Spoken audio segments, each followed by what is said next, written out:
그 지난 1년 누군지는 모릅니다. 지난 1년을 돌아보면 주요 성과로 코스피 8,000 돌파를 꼽지 않을 수가 없는데요.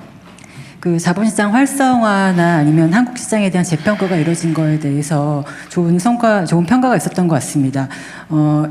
그 8,000선 돌파에 대한 어떤 그 자본시장 활성화에 대한 어떤 평가 말씀이 듣고 싶고요. 또 생각보다 속도가 빠르게 올라가다 보니까 좀 골이 깊지 않을까에 대한 걱정도 많은 것 같은데 이에 대한 대통령 생각은 어떠신지 궁금합니다. 네. 지금 제가 들어오면서 보니까 8,000이 깨졌더군요. 8,000이 깨졌으니까 대폭락이 왔다고 누가 얘기할 수도 있는데 2,700에 비하면 엄청 올라온 거죠. 원래 뭐 주식 시장은 진폭이 좀 크긴 하지만 진동이 있기 마련이죠. 맨날 올 수만은 없고 맨날 내릴 수만도 없습니다. 적정한 가격 균형점을 찾아가는 과정이죠. 끊임없이. 상황은 변하니까요.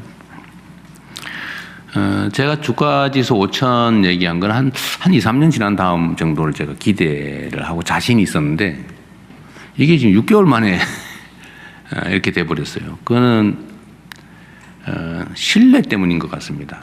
그러니까 이게 새로운 상황을 만든 게 아니고 비정상의 정상화 과정이었기 때문에 이 정상화 되는구나 라고 확신이 든 순간에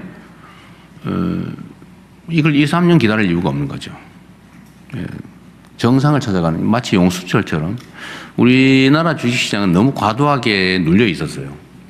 다 아는 것처럼 뭐 PBR이니 PER이니 이런 거 따질 것도 없이 자주에는 이상하게 너무 낮았어요. 한 잘해봐야 60% 정도 평가밖에 못 받았다. 잘해봐야. 그 예를 들면 이게 비교를 해봐도 지정학적 불안정, 예를 들면 전쟁이나 이런 위험성, 외교 군사 안보적 영역의 불안정 때문이라면 대만을 설명할 수가 없죠. 사실 대만이나 이쪽보다 한반도가 더 군사 안보적 측면에서는 더 불안하지 않나요? 아니 뭐 얘기하면 우리가 북한을 막 어떻게 집적거리지 않은 한 좀 집적거려서 문제가 되긴 했죠. 예를 들면 경제 상황은 또 어떠냐? 자 비정상이었어요. 말이 안 되는 상황이었죠. 이거를 정상화한다면 어느 정도 갈까? 저는 반도체 특수 상황 뭐 이런 거 빼고 그냥 현재 상태에서만 정상화 조치를 통해서 5천을 넘길 수 있다고 봤어요. 그 신뢰를 회복하는 과정.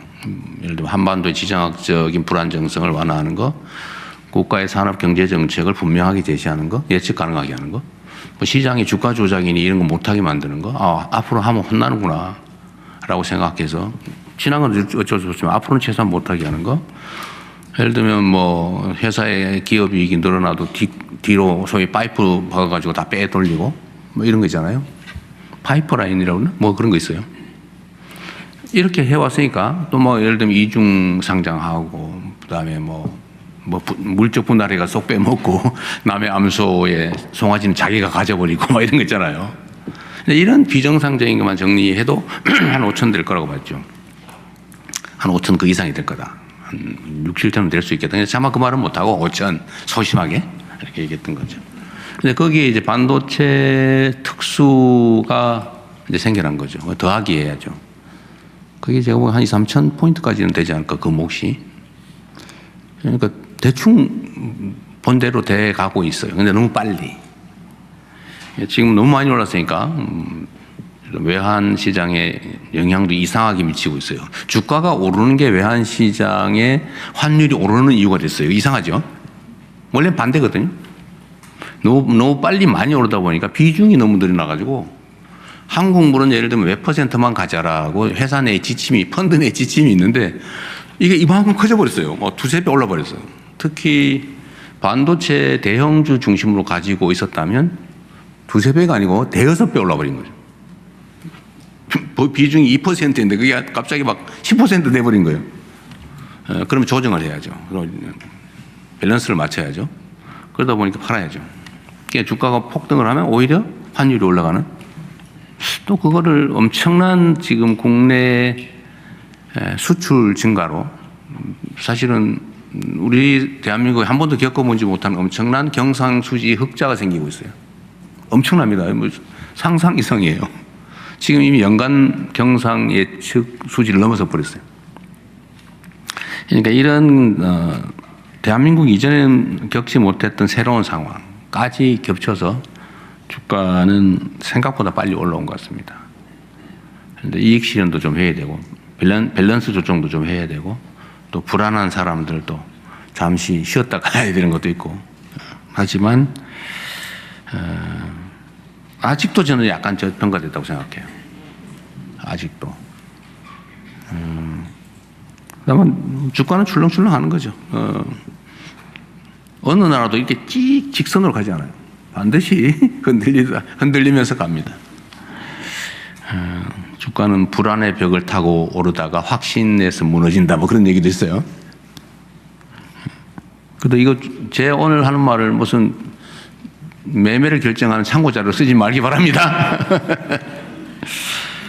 그리고 또 하나 좋은 측면은 우리가 잘 못 느끼는 건데 주가 상승의 이익을 누가 받냐.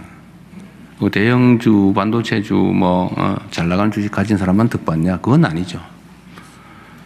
모든 국민들이 혜택을 보고 있어요. 이게 뭔 소리냐 하실 수 있는데 가장 직접적으로 표현하면 국민연금이 엄청나게 늘어났습니다. 그래서 대충 계산해도 고관연도가 24년 늘어났다는 언론 보도도 있더군요. 계산할 때마다 다 틀려요. 그러나 수십 년 늘어난 건 맞는 것 같습니다. 그래서 고갈에 대한 걱정을 하는 우리 젊은 청년 세대들의 걱정이 조금 줄어들었죠. 그래서 요새 국민연금 구조개혁에 대한 얘기가 좀 들어갔어요. 매우 다행스러운 거죠. 종전의 국민연금의 구조개혁 얘기는 누가 더 손해볼 거냐라는 얘기였어요. 손해를 누가 부담할 거냐. 그러니까 그 국민연금 얘기할 때마다 표가 떨어져요. 그래서 다 누구도 해야 되는 일이지만 아무도 말하지 않는 거죠. 피하는 거죠. 왜냐하면 연금 개혁하고 그 정권이 유지된 나라가 없다고 할 정도예요. 해야 되긴 한데 하면 엄청난 정치적 타격이 와요. 누가 손해를 보거든요. 누가 손해를 부담할 거냐. 근데 그 얘기를 우리가 상당 기간은 안 해도 되게 된 건 참 대한민국 전체를 위해서 바람직한 일이기도 하고 이재명 정권을 위해서도 매우 다행스러운 일이죠. 정말 어려운 의제였는데 국민연금의 평가 가액이 올라가는 건 매우 다행스러운 일입니다. 정상화되어 가는 중이에요. 대한민국의 비정상의 정상화의 한 부분이다. 가장 극적인 부분이기도 하죠. 네.